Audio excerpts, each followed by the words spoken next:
What's up, guys? Welcome back to another podcast, baby. Listen, before we get started, man, I got a special guest.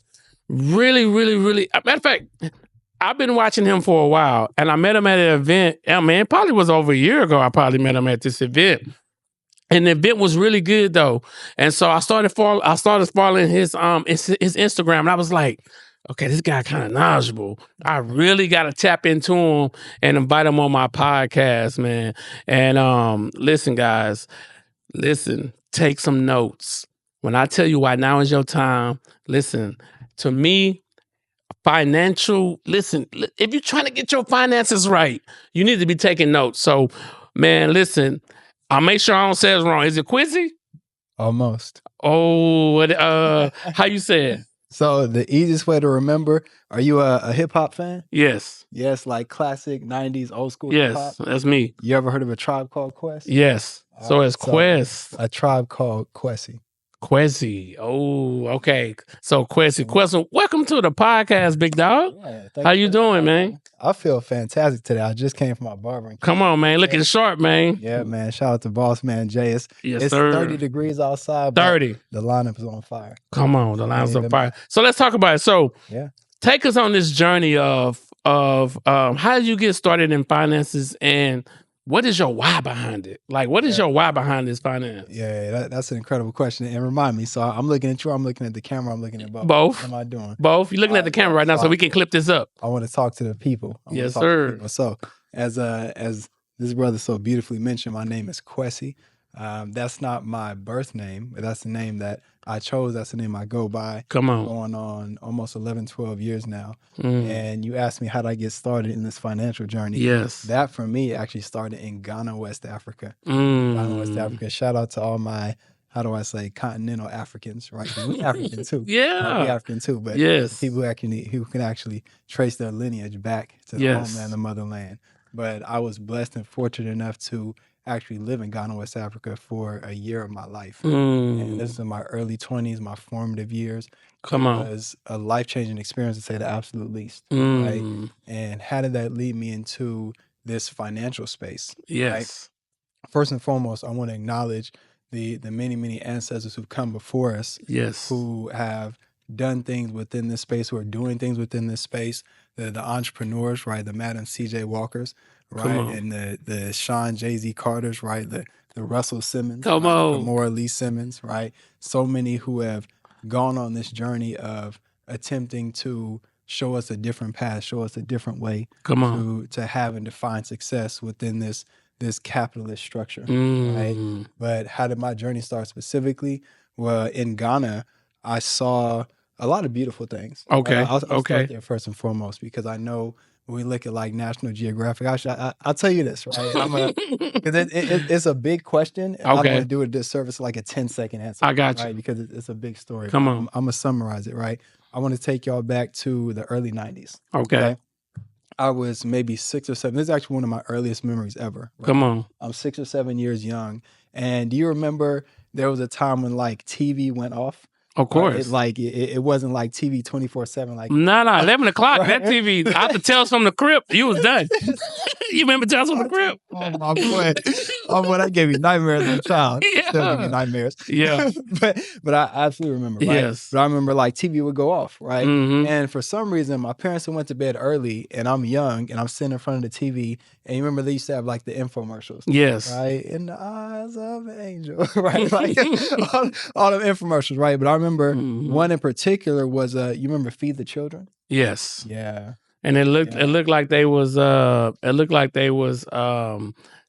made it look like it was a struggle. Yeah. You know what I'm saying? They made it look like everybody in Africa is just super poor. Okay. And it was like you just, you know, like invest your money. I don't care if it's $5, $10, 20. 5 cents. Yes, anything. These young Negroes need anything you can give them. Yes. Right? Yes. I remember specifically, right, this young, he might have been like 2 or 3 years young, right? Pot belly. He had the most terrible Kevin Durant curls you ever seen. Come on. Ashy from head to toe. Come on. Flies flying around his head. Crazy. And I remember looking at that kid like, I don't care what happens to me in life. I never want to be like him. Not realize. That gave you the motivation to get on this journey. In a way, that gave it the motivation to start on my self-hatred train. Okay, right? I got you. But fast forwarding, right? So when I went to Ghana, I saw that there was some of that. I mean, there's that here. Like there's that in Houston, Texas, right? There's that in Kansas, right? In New York, right? Like poverty exists everywhere, unfortunately, which is also one of the reasons I got started in this journey. But I got you. I saw some really beautiful things in Ghana. I also saw some not so beautiful things in Ghana. I got you. Right? I saw the ways that, and I'm just speaking of my experience. Oh yeah. Right? I saw the ways that a lot of people are willing to do whatever it takes for an opportunity to come to America, right? Or their idea of what America is, right? Like this land paved with gold streets, right? Acting like it's heaven. Exactly. When really let's get on a couple of things because I want to ask you a question, man, and break it down. So to the financial coach, yeah, okay. Where did you coin? Like, where does that come from? Like, what made you want to say, like, I'm the financial coach? What made you want to start with that? Well, first and foremost, technically speaking, I'm a licensed financial professional. Okay, right? Gotcha. That doesn't sound nearly really as sexy as financial wellness coach. That's true. That's true. That's what I've done myself, yes. right? But that's what I do, right? Okay. Just like you have a fitness coach. That's true. Right? You might have a mental coach. Yes. Right? I'm a business owner. I have a business coach. I actually met with him earlier today. Okay. Right? So people will have these coaches in every facet of their life. I don't know if people realize, but Michael Jordan, we say he's the greatest basketball player of all time. Right? That was before my time. Come on. I like Kobe. I like LeBron, but I ain't trying to argue this. Yeah. I ain't trying. But so I seen Jordan. Yeah, so I'm probably, I was born in 1980. Hey, so you was born when? 91. 91. So I'm 11 years older than you. Amen. So I seen Jordan. Okay. So to me, when I'm not trying to get in the debate of Jordan, who the GOAT, who all this is. You're about to go way off topic. No, I'm saying about to go off topic. But I'm saying every era has a GOAT.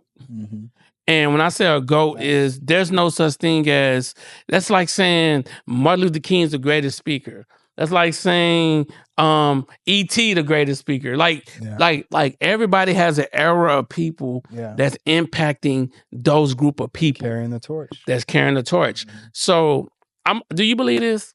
If you don't live your assignment, you are holding other people back from living their assignment. 100%. People, we are attached to people. You know what I'm saying? Yeah. And I think a lot of times I tell people you have to live in your purpose, because if you don't, there's people you're neglecting because God have you in that position so that you can help those individuals. Amen. So that's why there's really no competition, because you are assigned to the people you need to be assigned to. Yeah. And coming back to the question you asked, that's why I got started in this journey. Because I realized, like, first and foremost, I never wanted anything to do with numbers. Oh, let me go back. Back it up. What I was saying about being a financial wellness coach, right? Okay. Michael Jordan, as amazing as he was, I saw the Last Dance documentary, completely shifted my mindset around Michael Jordan right, in a positive way. But he never won a championship without Phil Jackson. Come on. Yes, he won 3 times in a row, back to back, but he never won a championship without Phil Jackson. So the moral of the story is everybody needs a coach. Everybody needs guidance. Everybody needs a coach. A community. If they're serious about what they're doing, right? And I wouldn't be as good at what I'm doing as being a financial wellness coach without my coach, without my coaches, right? I have many different coaches for many different reasons. I have a few mentors specifically in this financial space. Gotcha. But I would consider my father a coach. I would consider my mother a coach. I would consider God a coach, right? And I humble myself to receive the wisdom they have to share with me, but I don't go to them for something that I don't. It's like I'm an entrepreneur, right? I'm not going to ask somebody who's an employee how to be a better entrepreneur. You better not. Like, that's bad coaching. That's bad coaching. I'm not going to ask somebody, if I'm saying I want to be married one day, I'm not going to ask somebody who's single how to live a married life. That's true. Right? Or somebody who has no kids, how to raise children in a proper way. That's true. Right? So we got to be mindful of how we pick our coaches, but everybody should have a coach. Okay, so what are some things you see in the Black community that we're struggling with financially? Oh my goodness. You know what I'm saying? That's a fantastic question. And I want to say first and foremost, happy Black History Month. We celebrate Black History Year. Come on. We'll settle for a month for now. And it's the shortest month of the year. And for now, right? Shout out to Carter G. Woodson, by the way. It started Black History Week. Come Don't on. need to get too deep into that. But what do Black people struggle with financially? Our mindset. Come on, talk about mindset, please. Tell them. And what do I mean by mindset? Man, I'm about to get into my bag. How much time we got? We got time. We got time. I'm about to get into my bag. I started off easy, but I got to let y'all have it now. Come on. So the number one thing that people, not even just so-called Black, African-American, Negro people, talk about it. The number one thing that we struggle with is not understanding how money works and what money is. We believe that money is this tender, right, that's been given to us, this form of currency, right? Just like at one time you had cowrie shells, right? That was currency.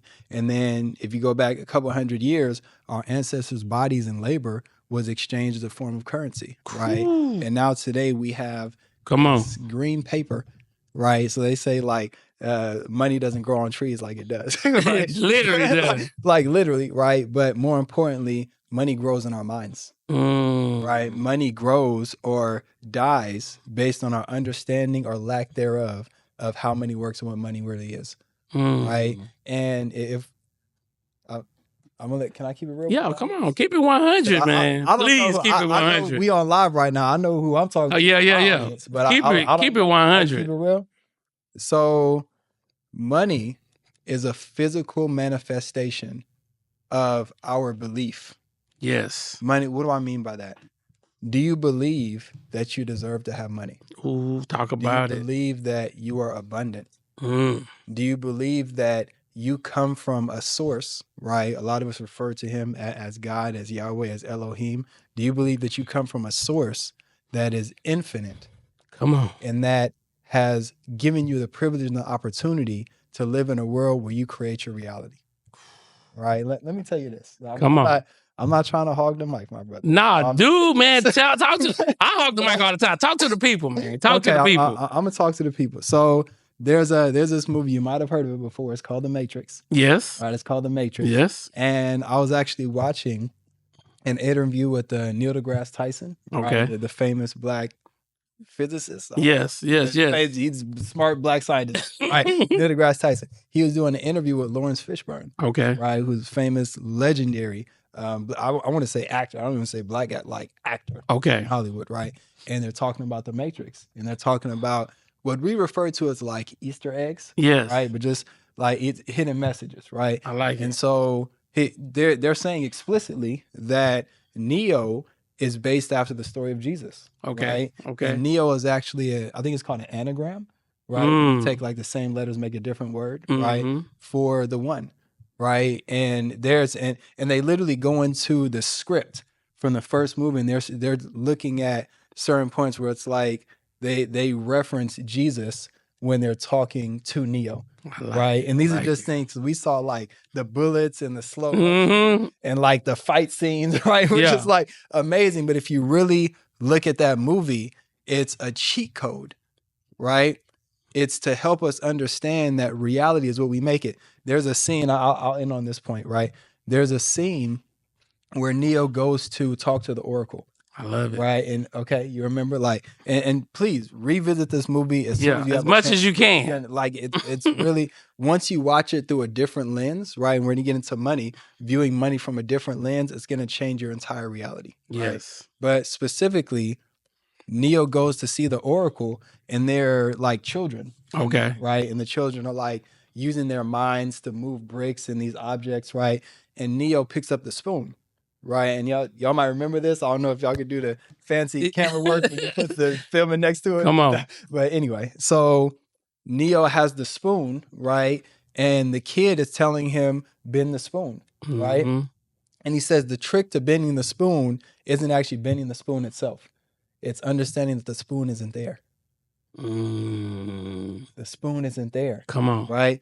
So now we're going to get into some tangibles, but what is the trick to having more money in your life? It starts with first understanding you deserve money. Come on. That you are abundant. Come on. That money does grow on trees. That they print money. So why shouldn't it be in your hands? So let me tell you. I'm gonna bring you to what I tell people all the time. Yes. Is that stop asking people to validate your vision. That God never gave it to them; He gave it to you. Exactly. The problem is, a vision is something you see. Mm-hmm. If you can see my vision, I don't want it. Right. Only I can see the vision, right, because God gave it to me. Too many times we on this little like, well, hey, what you think about this? Mm-hmm. Hey, what you think about like we're asking so many poor-minded people about our vision that God gave us. Mm-hmm. We can never achieve it because we are attached to these people who have that, man, I don't know if I'll do that. Man, you know what happened to such and such? Man, it's not that, man, if I was you, I'd keep a job. Man, it's like they constantly pour into us the negative reviews instead of, I tell people, I'm glad you don't see my vision because God gave it to me. Exactly. If you do see it, keep it. Yeah. Because I don't even want it. Yeah. So there's 3 acronyms I want to touch on. Let's go. All have to do with money. First acronym, I'm gonna tell you the acronym, and then you tell me what you think about it. Okay. POOR, which is poor. Ooh. Acronym, passing over opportunity repeatedly. Yeah. What do it mean to you?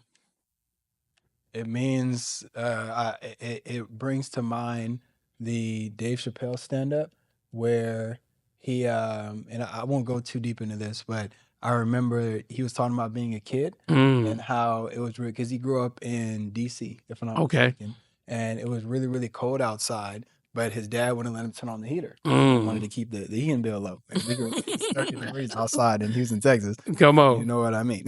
But long story short, he gets upset and he yells at his father, "I hate being poor." Right? And his father gets upset with him and he's like, "We're not poor, right? Poor is a state of mind." Ooh, come on. Poverty is a state of mind, but we are broke. You know, like he has to end it with a joke, but he inserts the message in between. Right? And so when I hear that word poor, I think of a designation like the N-word. Come on. Right? Or like calling women bees, or I don't know if there are kids watching this. Yeah. I want to I don't want to say the word that, but just giving yourself or referring to yourself in a way that is demeaning, that is disempowering, that doesn't lift you up, right? That's when I think of when I hear the word poor. The next one is money. And there's an acronym. Momentarily owned, not externally yours.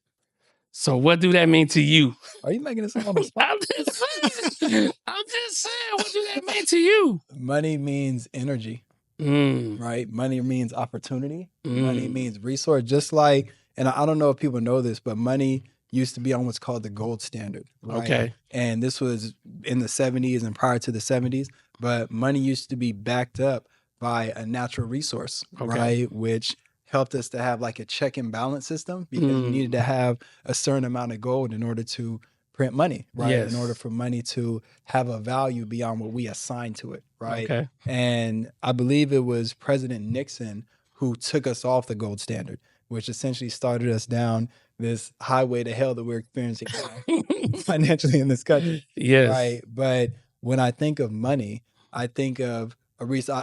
I know some people hear that, and especially if you're within the American bubble, the North American bubble, of course, you think of green paper, right, or blue faces, right? And that's not the case at all, because you look now, there are entire communities, entire markets that are only trading in cryptocurrency. Period. Right. And it may take a generation or two for that to fully integrate here on the surface, but that is a new form of money. Right. Or even when you look at, like prostitution, right? The oldest profession in the world, right? Like women and men using their body parts as an exchange. So is Diddy guilty? What in the world? Is that an acronym? No. I like. I'm trying to lighten it up. I'm trying to lighten it up. I know. Like money talking to me. I'm just trying to lighten it up. But he guilty being a black man in America. He got caught doing something that he didn't teach himself how to do. Yeah. But don't cancel me for that. If it's cooler to say he guilty. I'm just trying to lighten it up, though. All right, so the last acronym is RICH. All right. The acronym for RICH is residual income creates happiness. Yes. So why? This is the thing I tell people. It's two types of income. Mm-hmm. There's the income that you work for and they exchange money for. Yes. There's the income you work for one time and it creates recurring revenue while you sleeping. Talk about it. So to me, you need both. You need the income you can make every day, and you also need that income that while you sleep, you can be making money too. Amen. So it's two different things that, you know what I'm saying, why it's so important. So what do the word rich, when I tell you the acronym, what do it mean to you?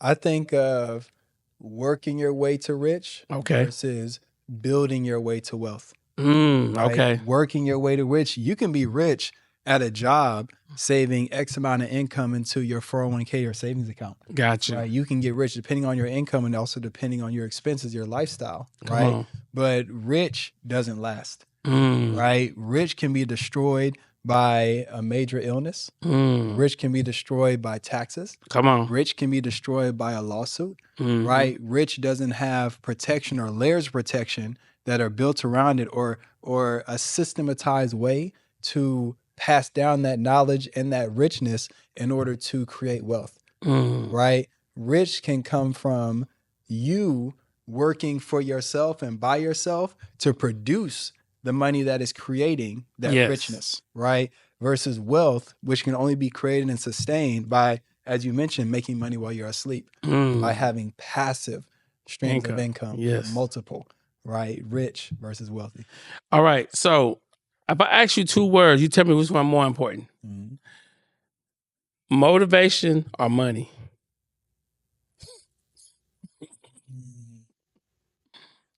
Yeah, money runs out. But it's like you have to, well. So do you need both or you need one? That's the question. It depends on the concept. I mean, it seemed like the right answer is motivation, but if you have motivation and no money, but if you have money and no motivation, at the same time, it's kind of, I think of people who are, on the traditional path, the 9-to-5 life, and they're motivated enough to go to work every day, every week, every year until they turn a certain age, and then they have all the money they need to no longer have to be motivated. Right? Okay, so which one's more important? Do you need both of these? This season of my life, both. Okay, so I got another word. Yeah. I got two more words. Do you need both or you only need one? To be great. Yeah. So make sure we understand. To be great. To be great. Cockiness or confidence? It depends what field you're in. Okay. I would say because even that word cockiness, it has like a negative connotation. But I think, and I know this is controversial, right? It is C word, but I think of Kanye West, right? he said, I use the arrogance as a steam to power my dreams. Come on, right? I use the arrogance as a steam, and it's like when you receive it. I was having a conversation with my business mentor. I told you about this, right? Earlier today, and just because this is important. Just because somebody's your coach or your mentor doesn't mean that you're not your own person. That you don't have your own vision. Like, yes, be humble, be open-minded, have, a soft enough heart to listen, especially if it goes against your point of view. But at the same time, stand on business, right? If you really believe in something, if you really think something, then stand on that and stand behind it because there's a reason that vision and that thought has been given to you. But getting back to your point, right? Like, sometimes I think you need both. Yeah, you got to be able to like sometimes confidence ain't enough. Right? It's like I'm confident I can get the job done, but I'm cocky that I can get the job done. So right? I think that's why Deion hated the most, Deion Sanders, because he cocky, and that's okay. But you kind of need both. Too. You know what I'm saying? He knows it. Yeah. So all right, next two words. humbleness or hunger? Which one more important, or do you need both? Wow. And again, I would say it depends on the season. But and here's the thing, right? I love these questions you're asking because it is making me think. Think, right? yes. But I also know that my ambition and my vision and what God has aligned for my life is different. Right? Not to say better or worse, but just different. I like it. And so I have to be hungry. Okay. Right? Okay. And being humble, I associate that with being meek to an extent. Who is, oh my goodness. Somebody calling. Somebody calling. It better be money on the line because I'm on live. So that's going to voicemail because it don't look like money. But that being said, I believe that humble is good to an extent. I like it. Right. But beyond that extent, it's like I'm hungry enough to the point where I don't need to be humble all the time to get the job done. I'm going to still get the job done. So I've been criticized for this.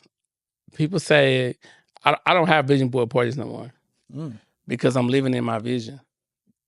Already? So expand the vision. So I expanded it, but I'm living in it. Oh, okay. So I'm living in my vision. There's no need for me to be writing stuff on this vision board because the stuff I wrote on the vision board, I'm already living in what I wrote on that board. Now, my vision do expand, but I don't need a vision board party. There's a difference between the ideal phase of your life and the transactional phase of your life.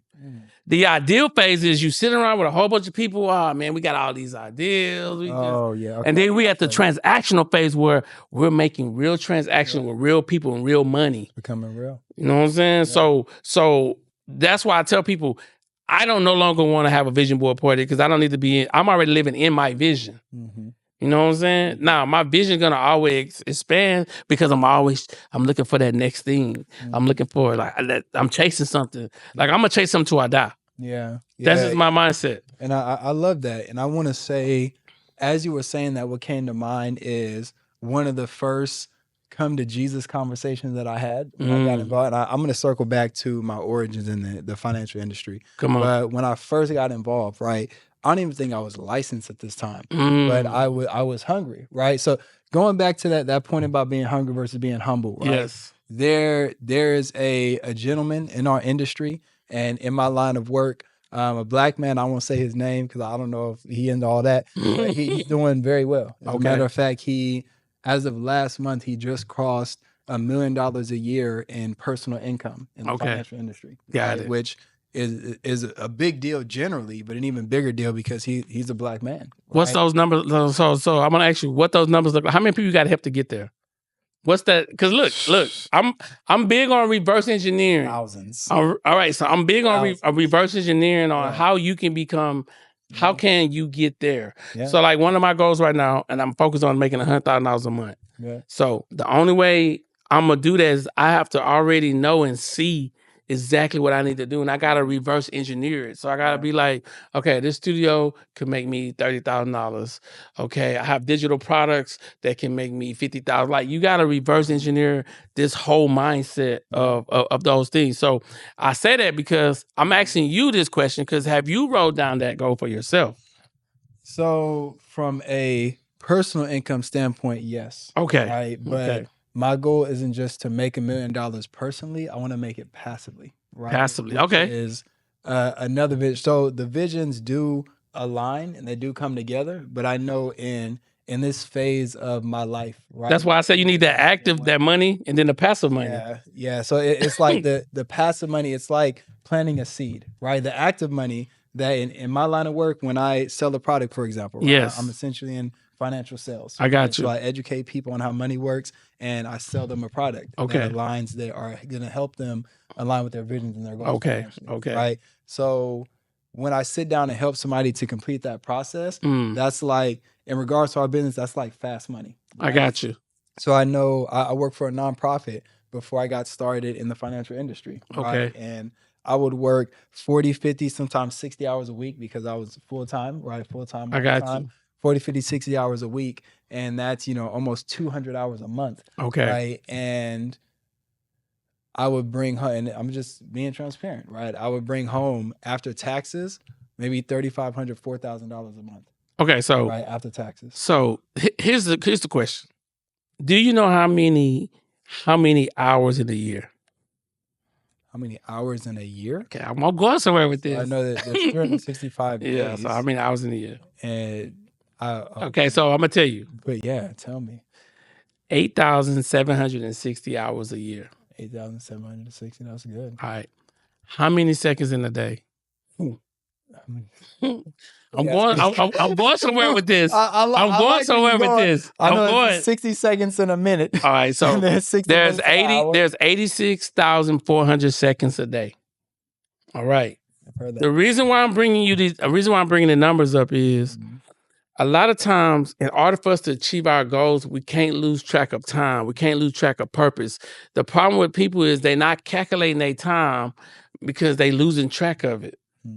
And so what happens is over time, you be like, man, 3 months. Like we're already 6 months in this, and then 6 weeks in this year. This time is going. So it's like the older I get, the faster it seems like the time going. You know what I'm saying? So I'm like, all right, my grandma about to be 90. I just turned 45. So I mean, I'm half her age. Yeah. So that means that this time is going by so fast. That's why my podcast is called Why Now Is Your Time, because I believe in 3 principles. You should design your life, create your brand, and leave your legacy. Because if you had 3 days to live, this is another question. No, 2 questions. Question number 1. Have you feel like you achieve everything you want to achieve, and God said you got 24 hours, you about to die? Do you personally feel like you achieved the things you want to achieve in this world? No, absolutely not. Okay. Absolutely not. so why not? Is it the time? Because you know the age is from 18 to you gotta be 34 or 33. I'm 33 going on 34. Okay. So from 18 to 33, that's 15 years.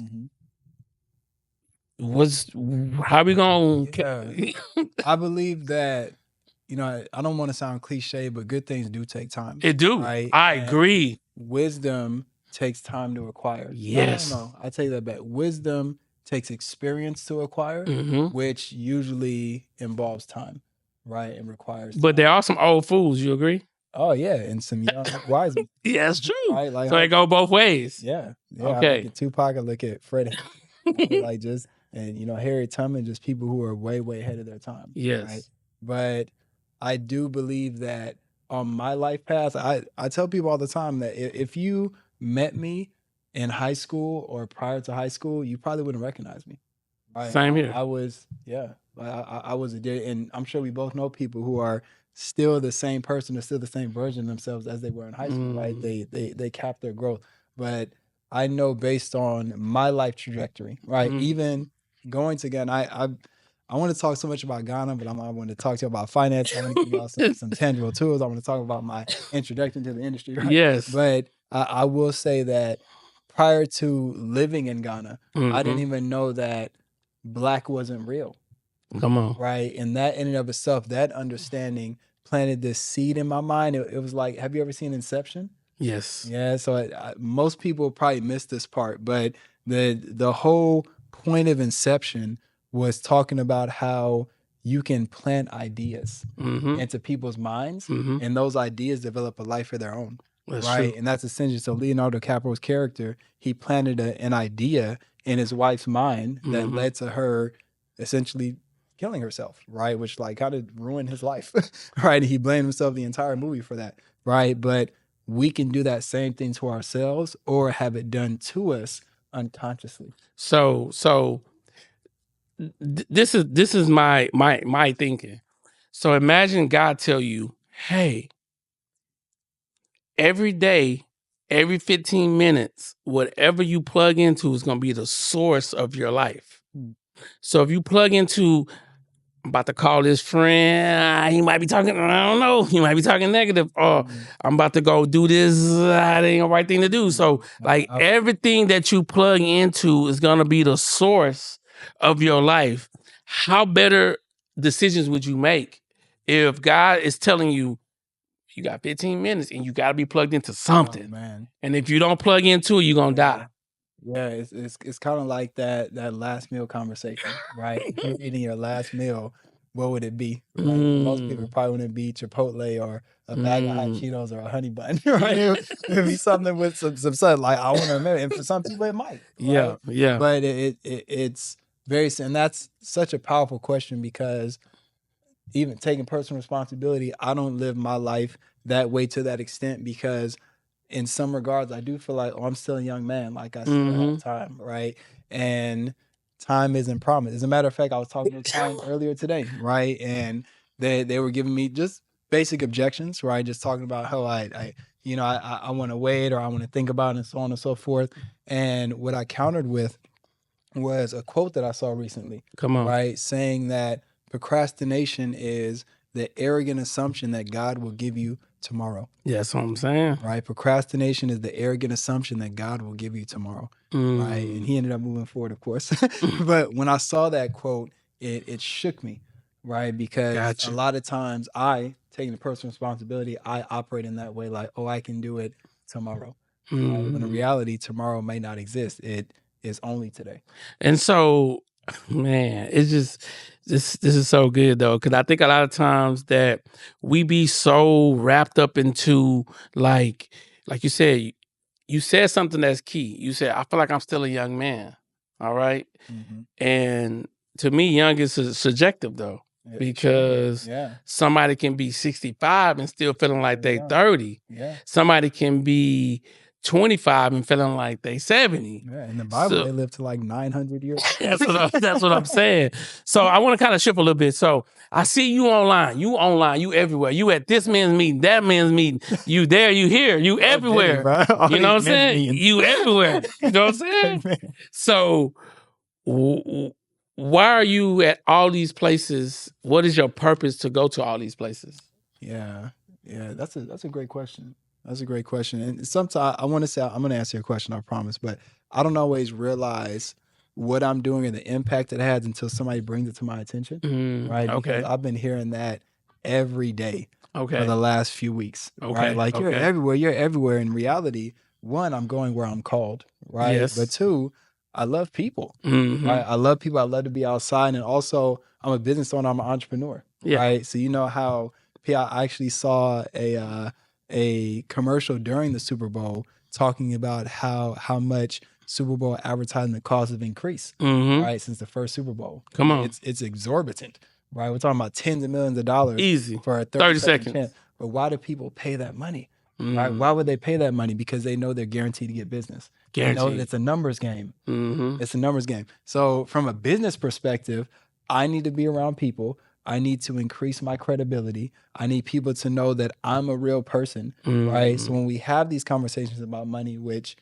I don't know about you, but when I first started talking about money, I got tense. I didn't even notice it, right? I would get really, really tense. And I had to identify that within myself. So I say all that to say it's so much easier to have these conversations and people will allow me to help them when they know that I'm a man of God, right? When they know that I'm a man of the people. They know that I have a kind heart, right? And that I genuinely care. So one of the best ways for people to know that is to see it for themselves.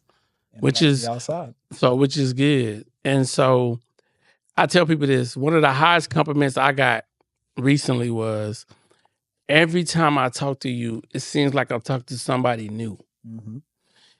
I can see that. And the reason why is because I'm always expanding, especially as a business owner.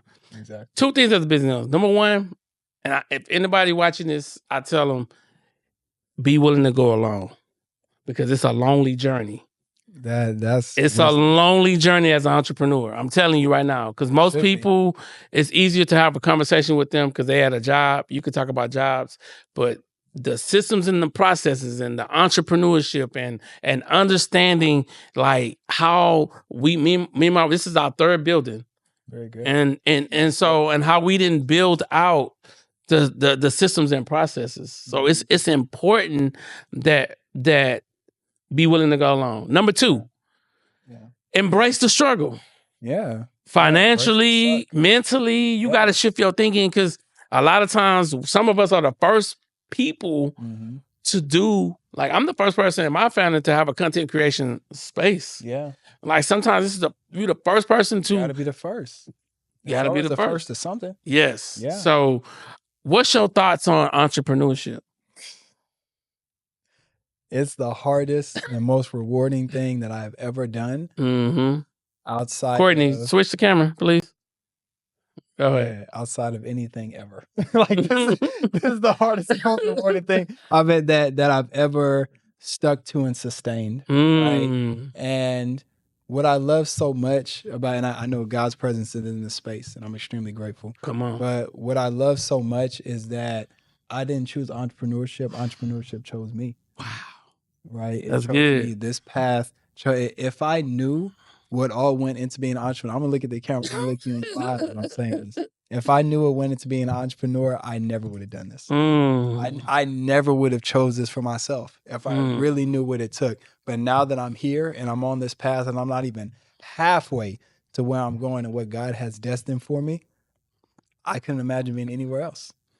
You know, man, it's such an incredible thing, because it's like, as an entrepreneur, it's like having a finder's fee. Like, you're trying to not only tap into your purpose, but you're trying to refine, you know what I'm saying, the things that you're doing. Like you're doing finances right now. So that's why I asked you earlier. I'm like, man, what's the numbers? Like, are you looking? Me, I'm big on looking at the numbers every day. Yeah. So I can know exactly what angle I'm trying to attack, and to make sure that I'm posting content on my purpose, versus just posting any kind of content. Yeah. And so, so what you see in Houston? What is it that you see in Houston right now? Because you be outside. Yeah. So what do you see in Houston? Like, what are some of the strong things about business you see in Houston? And what are some of the weak things? I love that, man. So first, I see beautiful people. Of course. I see beautiful women. I got to keep it real, right? But I also see beautiful opportunities. I love it. Right, and I see just beautiful ways that people have created their own lane. Right, and I know Houston. You know, people will say things about Houston because we have, you know, a pretty strong nightlife culture, right? A pretty strong hookah lounge culture, of course, right? A pretty strong cigar spot culture, right? We also have a very strong entrepreneurship network. Yes, right? Even looking at how we met and how we just stayed connected, and how, like, every time I see you, it's always love. Oh yeah, and we communicate on social media way more than in person, right? But like when I see you in person, it's like, oh, this is the same person. Yeah. Right. This is the same exact person that I met, but the same exact person that I interact with on a normal basis. Yes. It doesn't seem like a disconnect. Right? And I experienced that, and maybe I'm just speaking of my experience. Well, I think a lot of people too, you got to be careful, because a lot of people got imposter syndrome. They do. So a lot of people, they don't be who we think they are. Yeah. And it's like, bro, I mean, like, it's so crazy. It's like, and that's, I have 100,000 followers on social media with this like false identity. And when I started seeing that in real life, I was blown away. I'm like, they have a whole persona online and on social media, but behind the scenes, they're a completely different person. And I'm like, if you ever want to create a prison for yourself, do that. That's crazy. Yeah. So right now I'm about to cross you over, throw you the alley hoop. Is it any questions you want to ask me? Oh man, why'd you start this podcast? Man, you know, this podcast was just a conversation that I was having with myself. All right. It was just a conversation I was having with myself. I wrote a book, Why Now Is Your Time, working on my second book. And it's just a conversation I was having with myself, and I'm him. So I tell people this all the time. I'm cocky. So it is what it is. I'm him because I'm dropping gems daily. And I started this podcast because I really wanted to help others, but I wanted to interact with people like yourself, people that's interested in, people that have substance. You know what I'm saying? I didn't want people just to hear my voice, you know, and I wanted to hear other people's voice. Yeah. And I appreciate that. That part you said about having a conversation with yourself, they say that's how God created the world. That's it. Right. Just having a conversation. Yeah. So that's powerful. And some more questions? I'm here for it. I love asking questions. Let me tell you this, right? I'm gonna get to my second question. Okay, go. But for everybody who's watching this right now, get good at asking questions. I have several mentees, right? Come on. One that I'm actively working with right now. And I always ask him that same question. Do you have any questions? At the end of our conversation, end of our session, do you have any questions for me? And in the beginning, he didn't have any questions. And I had to like pull him aside one day and say, hey, whenever you're in the presence of somebody who knows something more than you do in any aspect, in any field, make something up. Right? It's better to risk sounding stupid than to actually stay stupid. Right? And the only way to get unstupid, right? I just made that up. The only way to get unstupid that's a gem, is ask though. Questions. That's a gem. So my next question. What challenges have you experienced? And also, what has been your biggest success up to this point? The number one challenge I experienced is making sure that I didn't have the right systems and processes in place. So when you start a business, you're just like, yeah, I'm going to sign everybody up. Your excitement. Listen, sometimes you got to fire your clients. So when I say that is, you don't want to work with everybody. Can we go back 6 years and you tell me that when I first started in business? Come on. Like, bro, but please continue. Yeah, so sometimes you got to fire your client. You know what I'm saying? So sometimes you learn that you don't want to work with everybody. I'm about to tell you this. The more value you become, the less you want to work with unvalued people. And that's not to discredit. I'm not saying people are disvalued. I'm just saying it's like, and I learned this, some of my high-paying clients are the easiest to work with.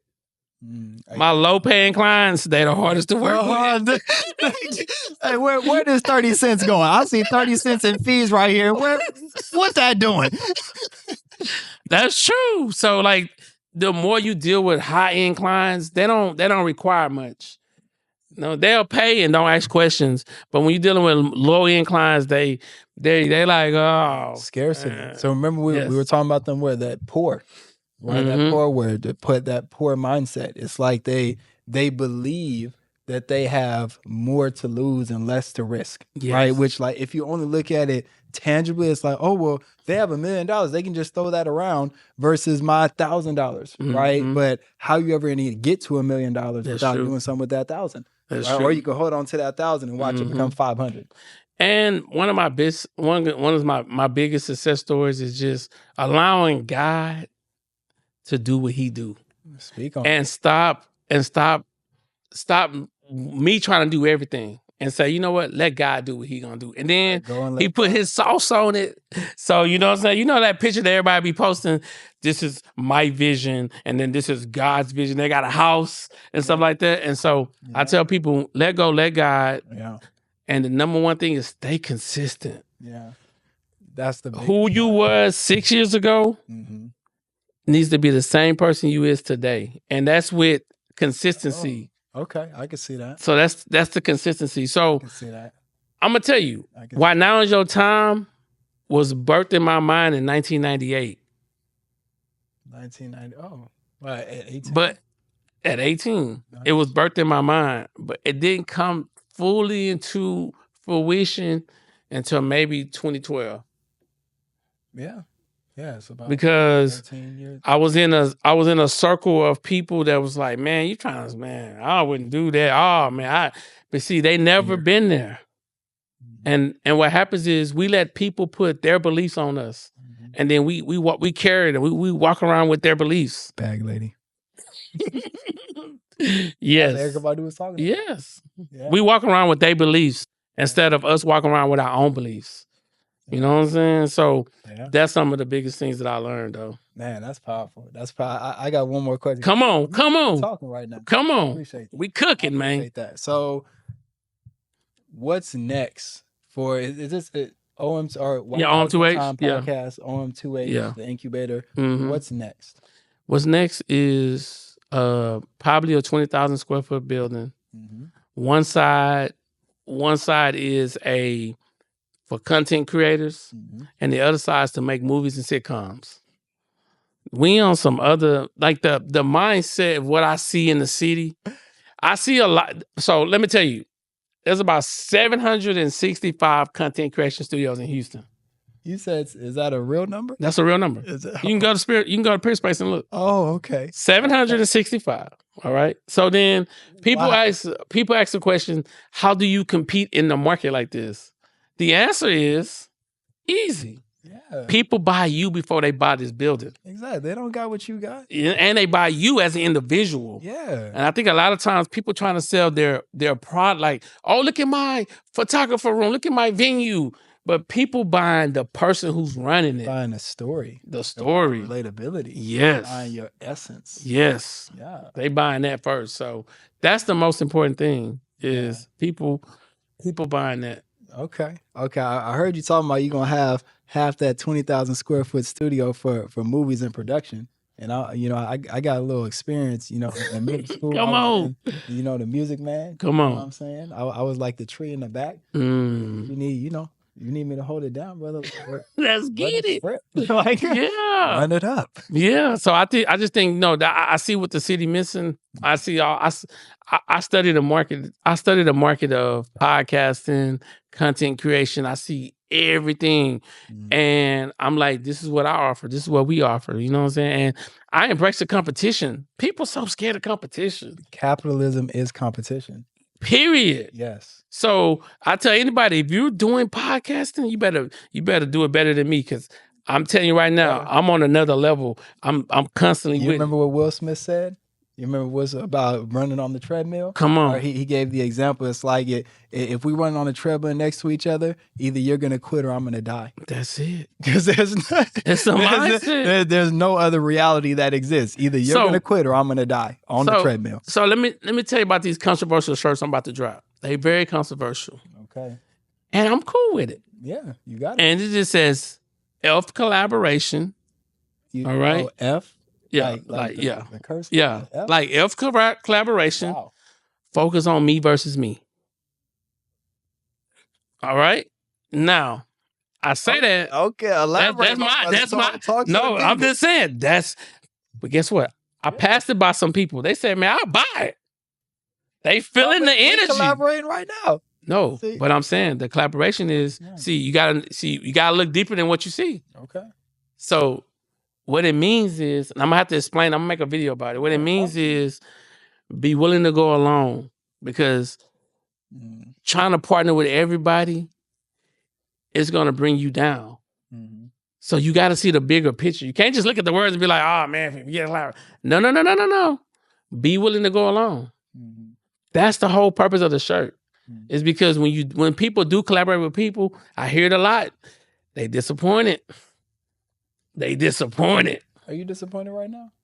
Not on this. But it's not but this is a podcast. This is not us both bringing $20,000 to the table. I'm talking about like partnership. Partnership. Higher level. Yeah, like I'm talking about that. Like trust. Yeah. Like that. Okay. Not like you know what I'm saying? Yeah, but just keep people disappointed by their own families. Like, of course. So I get where you're coming from, Yeah. right? And I'm not even discredit the vision. No, I'm all about collaboration. But also, true collaboration doesn't exist without grace. Without grace. But also healthy boundaries.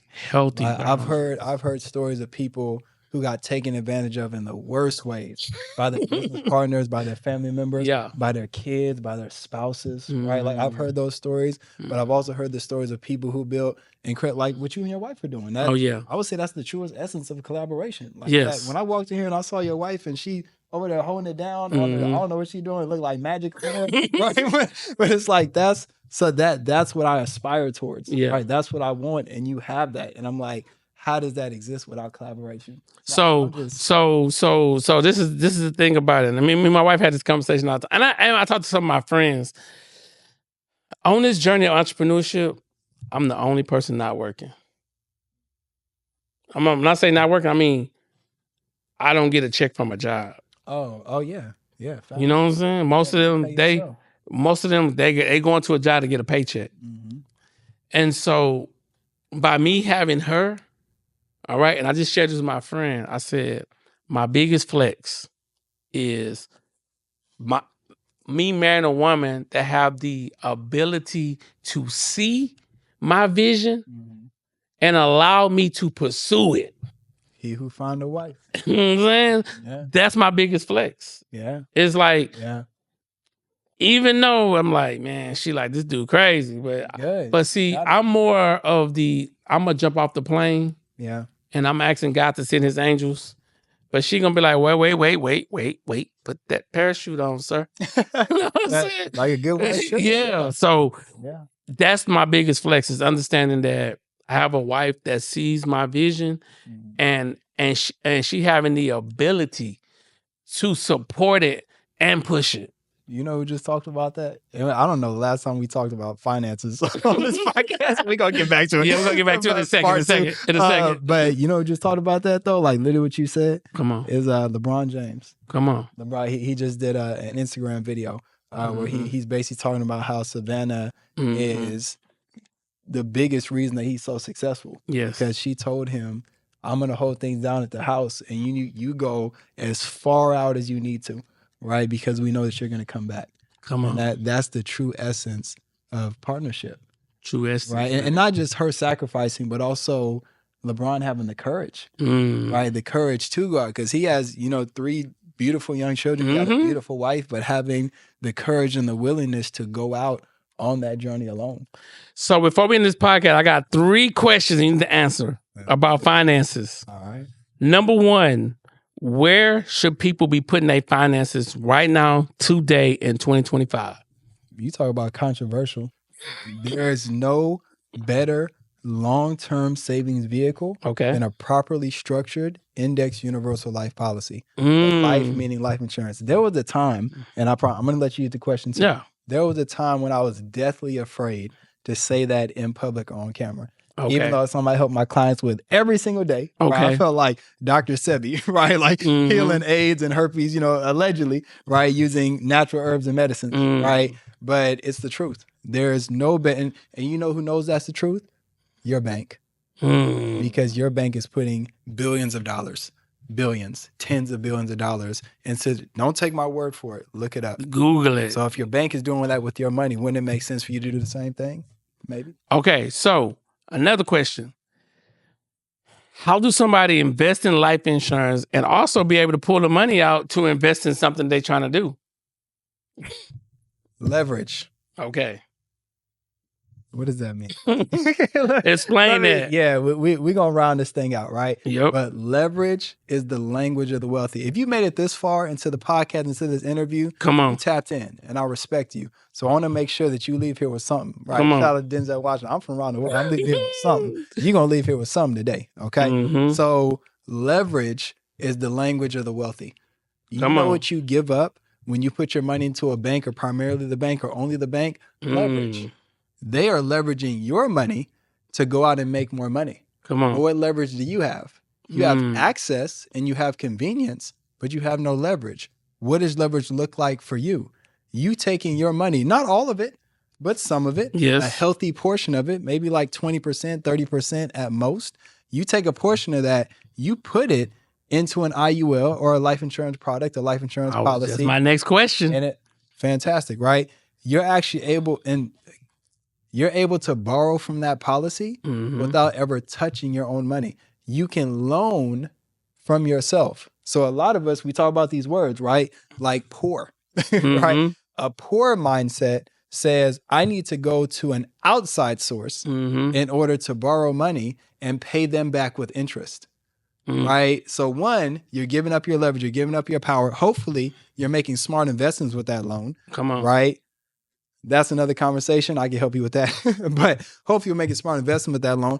But what about you loaning from yourself? So hold on, don't get too far. The IUL, I'm looking at it right now. Outstanding.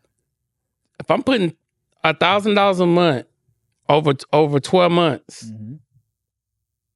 I seen a crazy number. But yeah, your age, how much you putting in.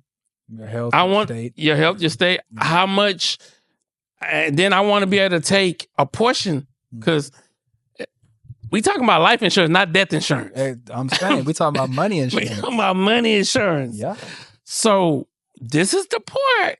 Yeah. Because I'm locked in. I'm like, man, that IUL, I need to be putting $1,000, $1,500 every month, and then be able to know when I want to pull somebody out after 12 months. Yeah. So I can go invest in something.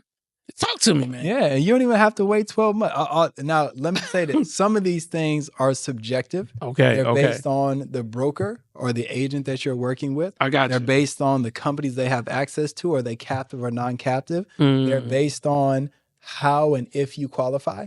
Right? How much money you're putting in. So I don't want to get too deep in the specifics because I don't know how that could put my license at risk. but don't do it. Generally speaking, right? Let's say you're taking $1,000 a month. That's $12,000 a year. Yes. And you're dumping it into an IUL, right?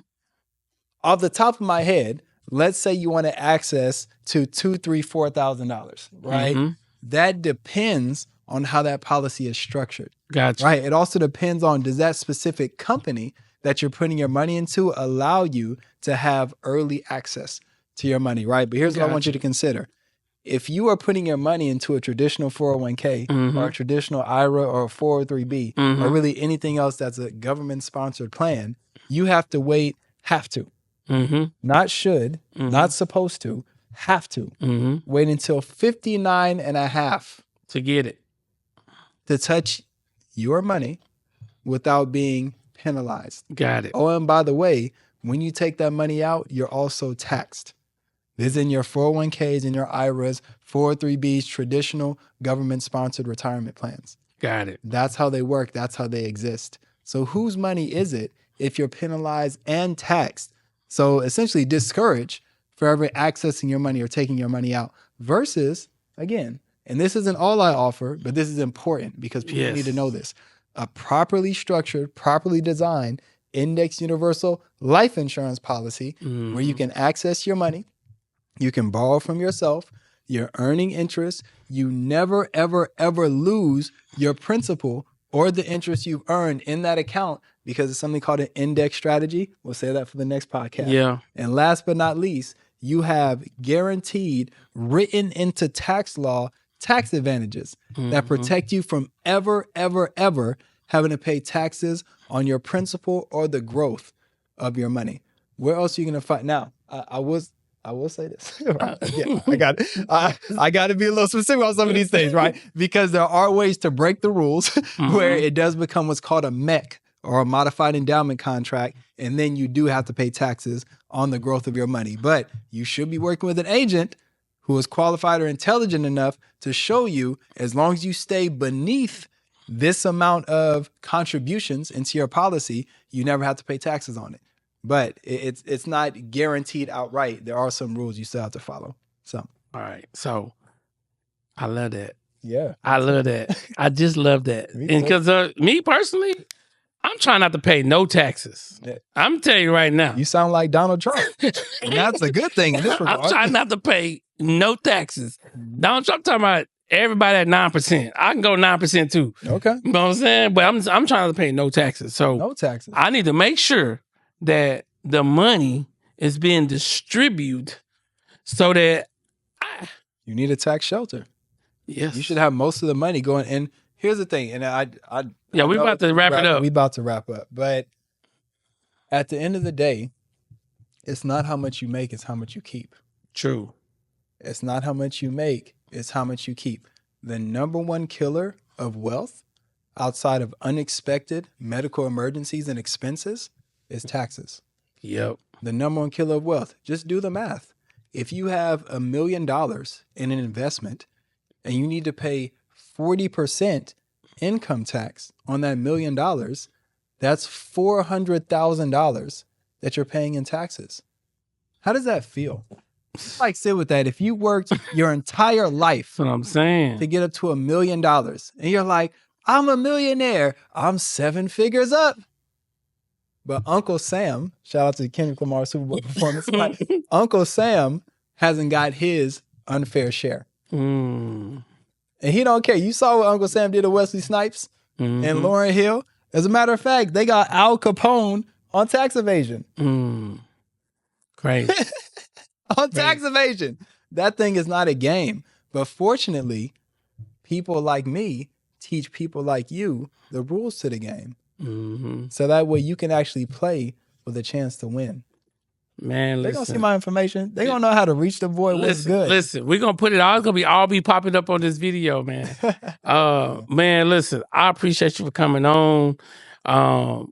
You know, my podcast is always untraditional though. So I like to joke around, I like to ask questions, I like to get into your mind. I like to, you know what I'm saying? I try to make it untraditional and not just be like ask these 8 questions and no. It's like lighten up, Let bro. it flow, bro. You know what I'm saying? So other than that, man, anything else for that you would like to just this is my last thing, and then we're gonna close it out. Okay. If you're on your deathbed right now. Oh man, you've been trying to if kill you're on me your like deathbed 7 times. No, I gotta ask this question because people don't never think about this stuff. Okay. They never think about this stuff. Okay. Because they think they got time. Nobody got time. If you're on your deathbed right now and you can leave people just 3 sentences, you about to check out of here. What would those 3 sentences say so it can push the next generation forward? Amen. Amen. My 3 sentences. Yo, 3 sentences. Love God. Love your neighbor. Love yourself. Listen, guys. Listen. Take notes. I'm gonna give y'all AI plug. If you don't want to take the notes, just plug this video into Cast Magic and it'll take the notes for you. Other than that, man, I thank you guys for watching. Remember, why now is your time. It's time for you to design your life, create your brand, but leave your legacy. Remember, die empty, don't die full. We'll see you in the next video. We'll see you.